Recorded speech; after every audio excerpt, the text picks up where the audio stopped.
These are some of the most fascinating and significant findings that have ever come out of Egypt, and we're going to bring them to you because it's our duty as citizens of the world to do so. We hope you brought your history hat because you're about to journey through Egypt's 10 greatest discoveries.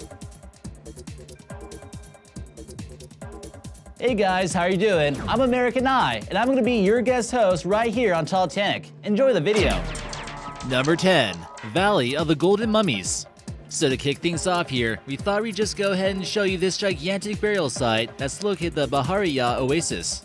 Zahi Hawass and his team of Egyptians recovered roughly 250 mummies over a period of only a few seasons. Said mummies were buried at the site for approximately 2,000 years, and there are more of them. The excavator guesstimated that the number to be around 10,000 or more mummies, so this place definitely has to be haunted.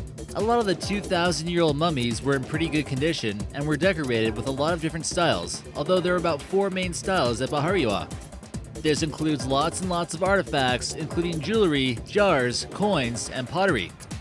It's a site packed full of history and mummies, and help archaeologists and scientists learn more about the different periods of ancient Egypt. Can you imagine stumbling upon 10,000 bodies? No thank you. Number 9. Unfinished obelisk. This here obelisk is the most massive known ancient obelisk ever. It can be found in Aswan, Egypt, in the northern region of the stone quarries. It's approximately 1/3 larger than any other ancient Egyptian obelisk, and if it had been finished, it would have weighed roughly 1,200 pounds and would have stood 137 feet. It was created under the orders of Hatshepsut, and it's thought that it was probably constructed in order to complement the Lateran obelisk. This was used to stand at Karnak, but was brought to the Lateran Palace in Rome. The entire project was abandoned when cracks began to appear in the granite it's made out of. The bottom part of the obelisk is still attached to the bedrock from which it was carved. It's aged quite well and shows clearly various marks from the tools workers used to carve it. This gives some excellent insight into stoneworking techniques used by the ancient Egyptians and makes the site basically invaluable to researchers into the ancient world. Number 8. Abu Simbel Temples. Whoa, check out these impressive rock temples that are found in a village called Abu Simbel in Nubia, southern Egypt. They're gigantic, and they're located just hanging out on the bank of Lake Nasser. They were first carved out of the rocky mountainside way back during the 19th century while Pharaoh Ramses II was reigning. These massive temples act as monuments to said king and Nefertari, his queen. They were built to commemorate their accomplishments and the victory of the Battle of Kadesh. What's crazy is that where they sit today is not where they sat in the beginning.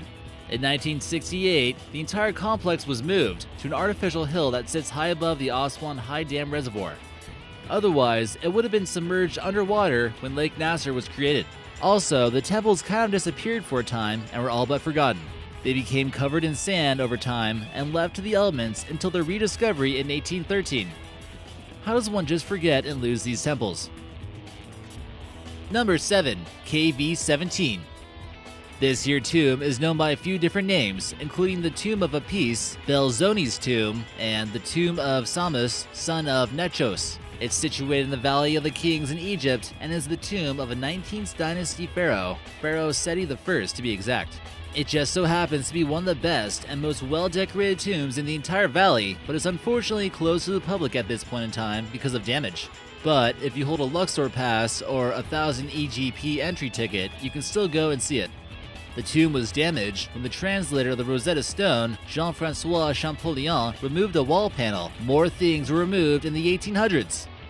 There have also been many wall collapsings and crackings due to excavations that took place in the 1950s and 60s. Hopefully this magnificent thing can manage to stand the test of time though. It's also the longest and most interesting tomb in the valley. It measures 450 feet and has some genuinely well-preserved reliefs, 9 of its 11 chambers in the room. The sarcophagus of Pharaoh Seti I was removed in 1824 and placed in the Sir John Soane Museum in London. Here's for hoping another 10,000 years, KV-17. Number 6. Deir el Medina. This village in Egypt was once the home to the people who worked on and created many tombs in the Valley of the Kings during the New Kingdom of Egypt. This period of time happened between the 18th and 20th dynasties. The men who worked here were typically called servants in the place of truth, and the ancient name of the settlement itself was Set Mot, which translates to the place of truth. It was during the Christian era, when the Temple of Hathor got converted into a church, that the name Deir el-Medina popped up, as it means the monastery of the town. The site was excavated thoroughly between 1905 and 1909 by Ernesto Schiaparelli. This excavation uncovered lots and lots of ostraca, which is basically just broken pieces of pottery. Then between 1922 and 1951, the whole site was excavated by Bernard Bruyère and his French team. It was then that the true importance of the village came to light. It's located across the river from what is now Luxor on the west bank of the Nile and helped greatly in studying community life in the ancient world. No other comparable site has provided so much insight into the conditions of an ancient Egyptian community such as Deir el-Medina. Number 5. The Great Pyramid of Giza. Now this one isn't really a major discovery or anything, considering it was never lost. We mean, how could you lose one of those pyramids? But the Great Pyramid is one of Egypt's most important and significant landmarks, and is the oldest of the 7 wonders of the ancient world. It's believed that the pyramid was built as a tomb and was put together piece by piece over a period of 10 to 20 years, or by aliens. At the time of its completion, it was the tallest human-made structure on planet Earth, and remained as such for more than 3,800 years. Do you know that it actually used to be bulkier than it is now? That was because at one point it was covered by limestone casing stones, but over time those fell away. What's left now is the core structure. It's believed that the pyramid itself was built by the 4th dynasty, Pharaoh Khufu, and was used as his tomb. Talk about being utterly vain. Number 4. TT320, DB320, who knows? TT320, which was once upon a time known as DB320, is also known as the Royal Cache. The Royal Cache is a tomb in ancient Egypt that is found in the Theban necropolis next to Deir el-Bahari. Want to know why it was known as the Royal Cache? Well, it's because it contained the final resting place of High Priest Amun Pinejeb II. It also had his wife and some other close family members.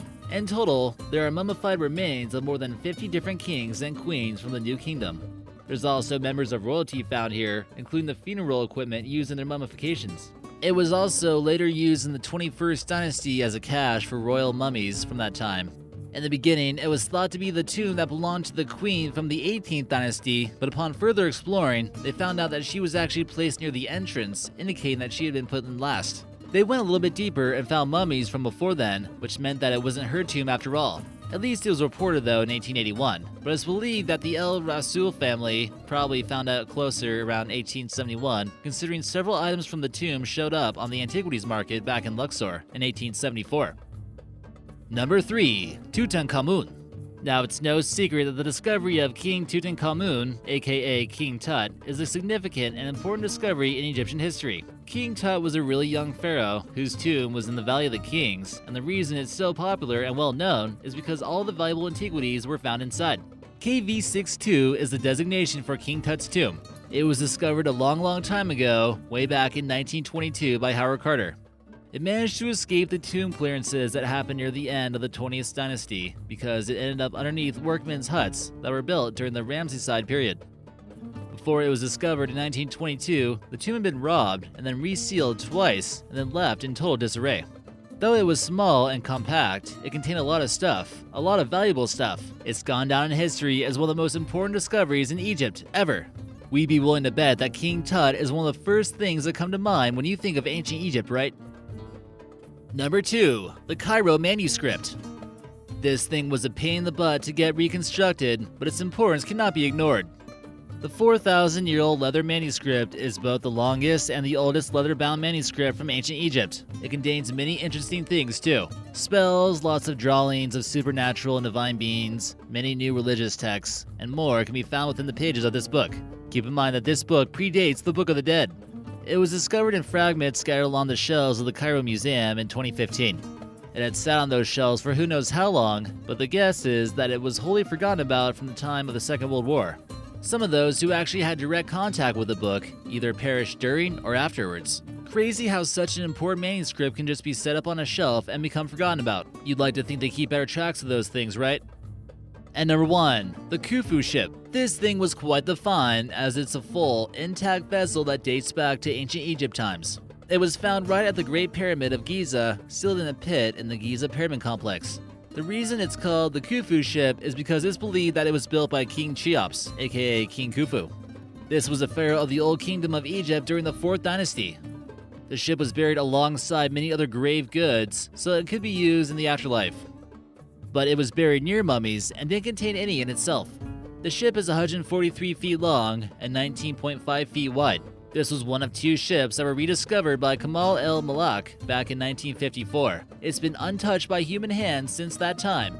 It's been on display at the Giza Pyramid Complex, an especially built museum, since 1982. The ship's discovery has also been described as one of the greatest in ancient Egyptian history. Wow, now that was a great video. You know where else to find some great videos? Right here on my channel, American Eye. I'll see you there.